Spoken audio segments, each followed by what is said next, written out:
పట్టణంలోని సినిమా రోడ్లో గల అన్నాబావుసాటి విగ్రహం వద్ద అన్నాబావుసాటి జయంతి వేడుకలను గురువారం ఘనంగా నిర్వహించారు. ఈ సందర్భంగా రాజకీయ పార్టీల నాయకులతో పాటు పలువురు పూలమాలలు వేసి ఘన నివాళులు అర్పించారు. ఆయన సమాజానికి అందించిన సేవలను కొనియాడారు. సమసమాజ స్థాపన కోసం ఎంతోమంది మహనీయులు తమ రచనల ద్వారా జనాలను జాగృతం చేశారని, సాహిత్య రంగానికి విశేష సేవలు అందించారని పేర్కొన్నారు. ఆ కోవకు చెందిన వారే అన్నాబావుసాటి అన్నారు. దళితోద్ధరకుడుగా అవిరళ కృషి చేశారన్నారు. దళిత సాహిత్యం వ్యవస్థాపక పితామహుడుగా పేరుగాంచారన్నారు. అటువంటి మహనీయుడి ఆశయ సాధన కోసం ప్రతి ఒక్కరూ కృషి చేయాలని పిలుపునిచ్చారు.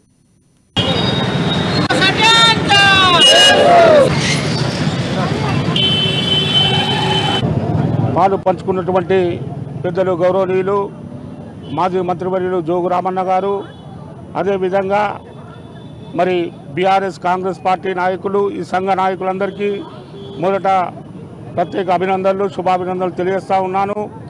మరి ఈయన మహారాష్ట్రలో మరి ఒక రచయితగా, ఒక ప్రముఖ రాజకీయ నాయకునిగా, మరి అట్టడుగు వర్గాల అభ్యున్నతికి పాటుపడ్డటువంటి వ్యక్తిగా కీర్తి ప్రతిష్టలు సంపాదించుకున్నటువంటి ఒక మహనీయుడు.